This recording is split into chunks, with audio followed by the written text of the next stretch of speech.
राजस्थान में आज आखिरकार मुख्यमंत्री अशोक गहलोत के मंत्रिमंडल का विस्तार होने जा रहा है। वहीं लंबे समय से पूर्व उप मुख्यमंत्री सचिन पायलट और मुख्यमंत्री अशोक गहलोत के बीच घमासान चल रहा है। ऐसे में बीएसपी के कई विधायक को मंत्री पद नहीं मिलने से नाराजगी है।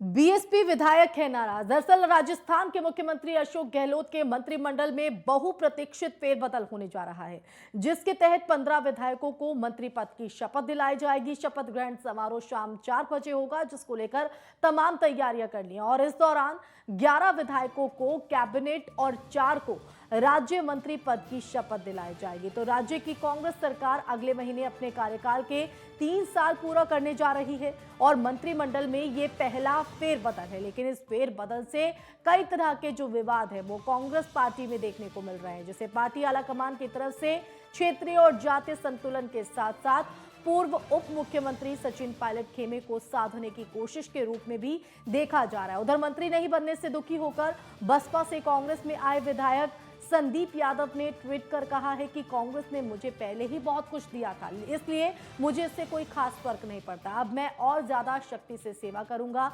कहा है कि कांग्रेस ने पहले ही मुझे कैबिनेट मंत्री पद का शपथ दर्जा दिया था। राजस्थान कैबिनेट में फेरबदल पर कांग्रेस विधायक महेश जोशी ने दावा किया है कि राजस्थान में कांग्रेस 2023 में सत्ता में आएगी। वहीं मुख्यमंत्री कार्यालय से जारी सूची के मुताबिक कैबिनेट मंत्री के रूप में हेमाराम चौधरी, महेंद्रजीत मालवीय, रामलाल जाट, महेश जोशी, विश्वेंद्र सिंह, रमेश मीणा, ममता भूपेश, भजनलाल जाटव, गोविंद राम मेघवाल, शकुंतला रावत को शपथ दिलाई जाएगी। ये तमाम ऐसे नाम हैं जो इस मंत्री पद में शामिल होंगे। वहीं विधायक जाहिदा खान, ब्रजेंद्र ओला, राजेंद्र गुढ़ा, मुरारीलाल मीणा को राज्य मंत्री के रूप में शपथ दिलाई जाएगी। इनमें ममता भूपेश, भजनलाल जाटव और टीकाराम जूली इस समय राज्य मंत्री हैं। उन्हें पदोन्नत कर कैबिनेट मंत्री के रूप में शपथ दिलाई जाएगी। इस सूची में हेमाराम चौधरी, मुरारीलाल मीणा, ब्रजेंद्र ओला समेत 5 विधायकों को पायलट खेमे का माना जाता है।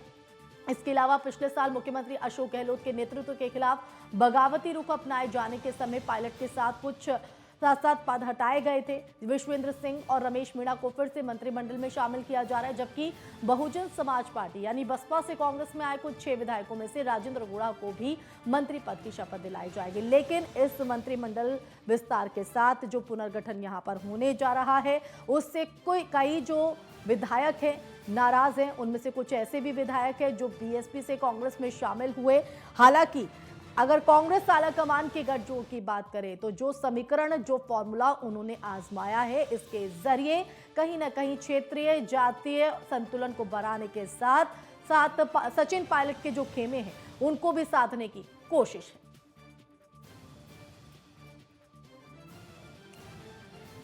और फोन लाइन पर हमारे साथ वरिष्ठ पत्रकार ऋषि मिश्रा हमारे साथ जुड़ गए हैं। ऋषि जी, जिस तरह से राजस्थान में स्थिति हम देख रहे हैं मंत्रिमंडल विस्तार को लेकर, सबसे पहले तो आपकी इस पर प्रतिक्रिया लेना चाहेंगे। शाम 4 बजे जो शपथ ग्रहण समारोह होने जा रहा है, किस तरह से देख रहे हैं आप? देखिए, जिस प्रकार से अशोक गहलोत ने अपने पूरे कैबिनेट को उस तरह से बर्खास्त करके फिर से नए मंत्रिमंडल की आज जो शपथ हो रही है, कहीं न कहीं इसका संकेत देने का प्रयास किया जा रहा है कि सचिन पायलट और अशोक गहलोत के बीच जो दूरियां थी उसको पाटने का काम पार्टी हाईकमान, खासकर जो नवनियुक्त प्रभारी हैं अजय माकन ने किया है। बहुत ही समझदारी भरा कदम जो है अजय माकन ने किया है।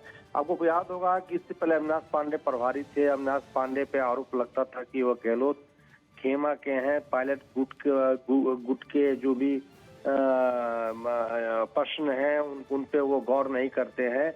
लेकिन जब से अजय माकन प्रभारी बनाए गए हैं, कहीं न कहीं अजय माकन जो है पायलट और गहलोत के बीच जो दूरियां थी उसको दूर करने का काम किया है। आपने बहुत ही बेहतरीन प्रस्तुति दी है, लेकिन मैं टिप्पणी सुन रहा था, सिखावती बेल्ट से कहीं न कहीं जो जिम्मेवारी या प्रतिनिधित्व मिलना चाहिए था। हालांकि राजेंद्र गुढ़ा का नाम मैं सुन रहा हूँ, बसपा उदयपुर पार्टी से विधायक हैं राजेंद्र गुढ़ा, जो बसपा से आए हैं, लेकिन एक बड़े नाम जो विधानसभा अध्यक्ष भी रहे हैं और पायलट गुट से आते हैं, राजपूत समुदाय से आते हैं, उनका नाम चल रहा था। बिल्कुल, तो क्या यही वजह मानी जाए कि क्योंकि ये खबरें भी सामने आ रही है कि जो कई विधायक हैं उन्होंने अपनी नाराजगी को जाहिर भी किया है और जो मंत्री मंडल में जो विस्तार किया जा रहा है, जिन नए मंत्रियों को शपथ दिलाई जाएगी, उनकी तरफ से जो नाराज विधायक है वो आरोप लगा रहे हैं कि भ्रष्ट मंत्रियों को जगह दी जा रही है।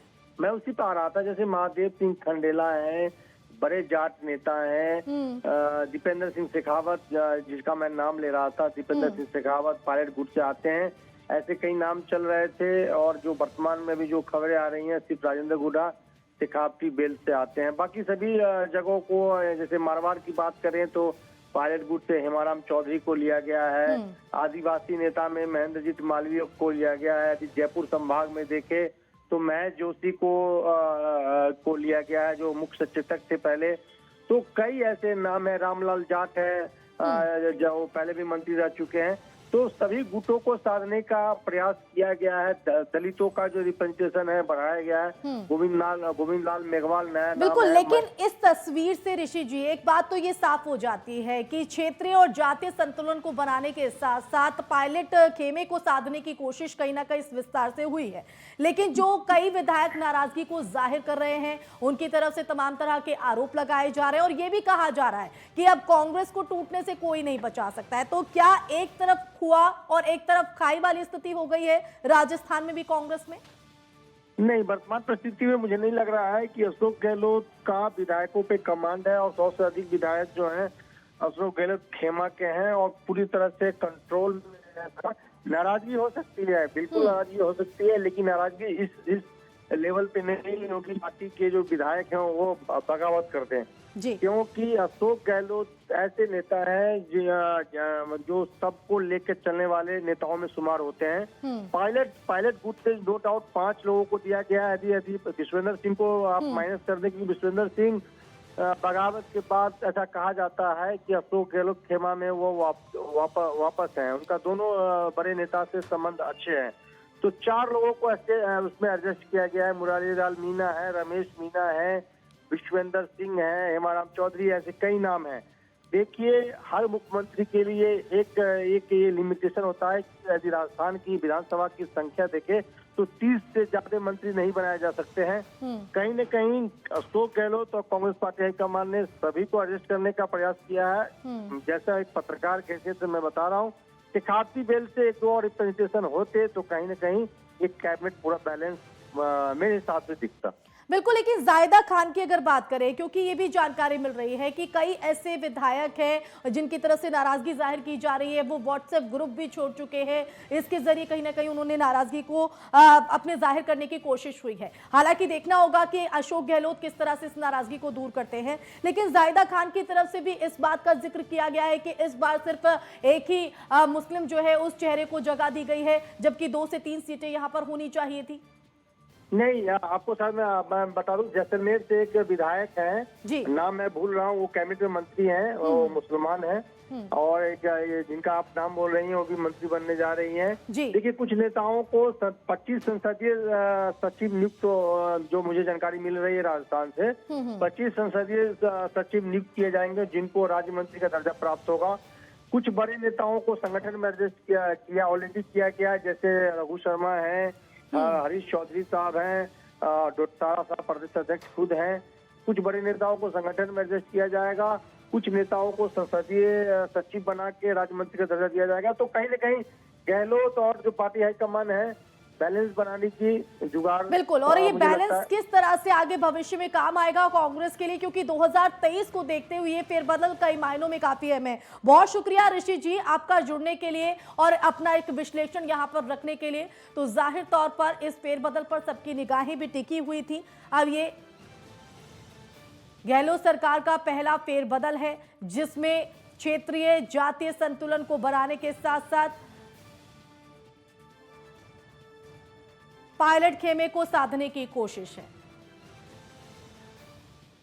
और इसी बीच आपको सीधे हरिद्वार लिए चलते हैं, जहां पर दिल्ली के मुख्यमंत्री अरविंद केजरीवाल पहुंचे हुए हैं। रोड शो के जरिए शक्ति प्रदर्शन की कोशिश। एक बार और आम आदमी पार्टी ने पिछले 7 साल में ऐसा जबरदस्त काम करा है कि उसके बाद सारी पार्टियां हवा हो गई दिल्ली के अंदर। अब कोई किसी पार्टी की बात नहीं करता। आज मैं उत्तराखंड की जनता से उस एक मौके की मांग करता हूं। आपने बीजेपी को इतनी बार मौका दिया, कांग्रेस को इतनी बार मौका दिया, एक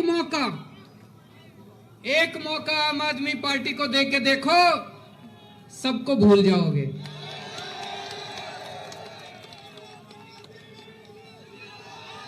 आज अकेली आम आदमी पार्टी है जो कहती है कि हमें वोट दो, हम स्कूल बनवाएंगे। कोई दूसरी पार्टी आके कहती है स्कूल बनवाएंगे। कभी कांग्रेस ने आके कहा स्कूल बनवाएंगे, कभी बीजेपी ने आके कहा स्कूल बनवाएंगे। मैं आके कह रहा हूं, मैंने दिल्ली में स्कूल बनवाए, हमको वोट दो, हम तुम्हारे बच्चों के लिए स्कूल बनवाएंगे, हम तुम्हारे बच्चों को नौकरी देंगे।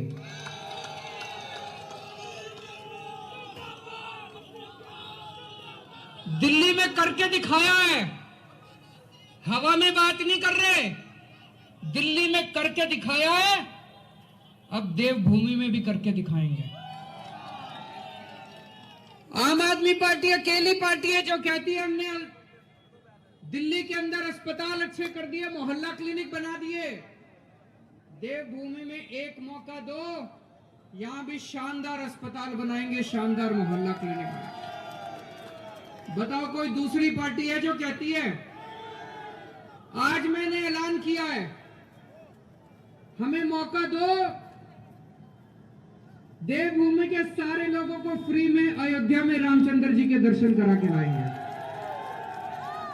दिल्ली में हमने शुरू कर दिया, दिल्ली में पहली ट्रेन मुफ्त में दर्शन कराते हैं, एसी ट्रेन में लेके जाते हैं, एसी होटल में ठहराते हैं, सब कुछ मुफ्त, आना जाना खाना पीना सब मुफ्त। दिल्ली में हमारी पहली ट्रेन 3 दिसंबर को जा रही है अयोध्या जी के दर्शन कराने के लिए।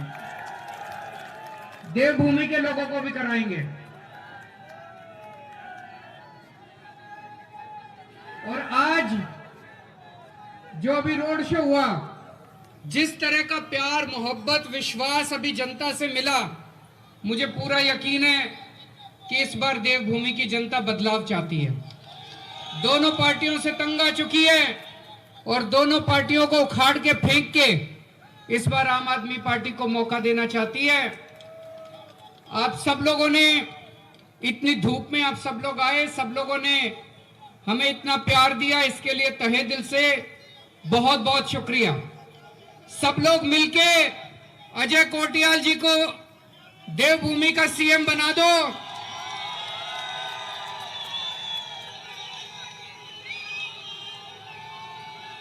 इन्होंने केदारनाथ का पुनर्निर्माण किया था, पता है ना सबको?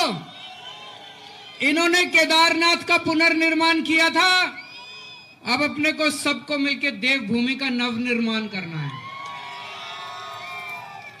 भारत माता की इनकलाब।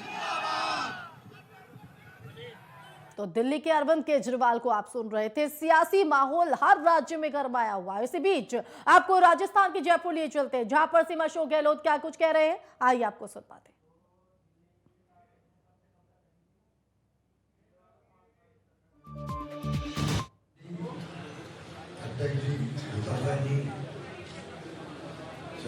तमाम हमारे वरिष्ठ नेतागण, मध्य प्रदेश सदस्यगण, मुख्यमंत्रीगण, भाई और बहनों, जैसा भी अजय मागन जी ने कहा आपको, मैं कहना चाहूँगा कि अभी मंत्री बनना हालात देश के लिए, कांग्रेस के और देश में जो किस दिशा में जा रहा देश वो नहीं जानता, किस तरफ जाएगा किसी को नहीं मालूम, ऐसे लोग सत्ता बैठे काम। इसलिए हर कांग्रेस में किसी वाले वो किसी पद पे है अथवा कार्यकर्ता है, देश हो या प्रदेश हो या हमारा जिला या हमारा गाँव, हम सबकी जिम्मेदारी है कि एक बार फैसला हो जाए हाईकमान का, वही हमारी ताकत रही है। 45 साल देख 50 साल देख रहे हैं, 2 साल बाकी होंगे। इंदिरा के जमाने देखता हूँ कि कांग्रेस का हाईकमान फैसला करता है, नीचे तक उसको स्वीकार करता है। ये हमारी बहुत बड़ी ताकत थी। मुझे उम्मीद है कि फैसले होने के बाद में हम सब मिलकर कैसे लागू करें, अपने जिम्मेदारी निभाएं और योगदान करें। शूशाने देंगे सगे वापस आए। ये जो माहौल बना है बाजी तो आपका काम बना है। इस प्रकार के बना है 3 साल में जो मैंने की लोगों ने कार्यकर्ता ने कर लिए, विधायकों ने कर लिए, मंत्रियों ने कर लिए, सबके निर्णय से चाहे कोरोना आया हो चाहे कोई और चुनौती आई हो, कोई कमी नहीं रही। प्रदेशवासियों के साथ लेकर हम चले हैं। इसीलिए आप बाई इलेक्शन में भी 8 में 6 बाई इलेक्शन आप जीते। अभी तो उनका टुकड़े साफ हो गया। जमान जब होगी 30 नंबर पर कुछ अंदाजा लगा लीजिए कि अभी लोगों का मूड क्या है। उसी रूप में जो हमारे मंत्री बने हैं या पहले थे, उनकी जिम्मेदारी बढ़ जाती, बहुत बड़ी जिम्मेदारी बढ़ जाती, 1 गुना बढ़ जाती। क्योंकि जब मंत्री बन जाता है तो पब्लिक की उम्मीद करती है भाई अपनी भूमिका उसमें निभाएंगे। किस प्रकार हम जनता का विश्वास जीते रहे क्षेत्र में, या जो मंत्री बनता है प्रदेश का मंत्री होता है, तो प्रदेशवासी आएंगे जो मिलने के लिए, उनका टाइम फिक्स हो कि इस टाइम वो मिलेंगे घर पे बिना अपॉइंटमेंट के, टाइम फिक्स हो, ऑफिस टाइम फिक्स हो, ऑफिस मिलेंगे काम करें। अधिकारी और हम मीटिंग रिव्यू मीटिंग करते रहे, तमाम काम अगर ढंग से करेंगे और पब्लिक में जाएगा तो कोई सरकार हमें रोक नहीं सकती। कोई मंत्री नहीं बन पाएंगे लोग, सबको उम्मीद होती है। जब से ये लिस्ट आई है तब से मेरे पास भी एक टेलीफोन आए हैं कि मिलना है कुछ लोग, अरे मार्केट आए अध्यक्ष से मिले हैं। हम जानते हो कि भावना क्या है, वो भी कोई कम नहीं है। जो मंत्री बन गया है उससे दूसरे तो जो मंत्री नहीं बन पाए हैं उनकी भूमिका भी कम नहीं है। जिस प्रकार की शासन में उनकी भूमिका रही है या काम किए उन्होंने। हम लोग जब क्राइसिस में थे तब भी काम किया, कमी नहीं रखी। 34 दिन हमारे साथ रहे हैं वो लोग, चाहे वो इंडिपेंडेंट थे या बीएचपी के आए हुए लोग थे या हमारे कांग्रेस लोग थे। उनको कैसे जिंदगी में भूल सकते हैं हम, इस बात का एहसास कोई आज दिमाग में रखें। और सोनिया गांधी जी का एक नारा था, एक बार एआईसीसी में कहा था उन्होंने कि कार्यकर्ता को चाहिए धैर्य रखे, और बड़े मार्मिक शब्दों में कहा था जो धैर्य रखता है कभी न कभी उनको चार्ज मिलता ही मिलता है। ये एक्चुअली और ये मानने मानता है, धैर्य रखना ही पड़ता है। सबके फैसले एक साथ हो नहीं सकते। ये जो मंत्रिमंडल बना होगा ये अजय माकन जी जानते हैं, प्रियंका जी जानती है, वेणुगोपाल जी जानते हैं, या सोनिया जी राहुल जी जानते होंगे कि किस रूप में राजनीतिक चिंता करते थे भविष्य की, और कितनी एक्सरसाइज की होगी, किस रूप में की होगी। महिलाएं भी आए, एसटी भी आए, एसटी में एसटी का भी भागीदारी हो, माइनॉरिटी की भागीदारी भी हो, किसानों की भागीदारी भी हो, सब तरह से निचोड़ कर करके जो फैसला हुआ है वो हम लोगों को उसका स्वागत करना चाहिए। तो राजस्थान में कांग्रेस पार्टी के अंदर एक बड़ा फेरबदल होने जा रहा है। मंत्रिमंडल को लेकर नए चेहरे आज शपथ लेते नजर आएंगे और उसी पर अशोक गहलोत ने कहा है कि ये सारा फैसला कांग्रेस आलाकमान का है।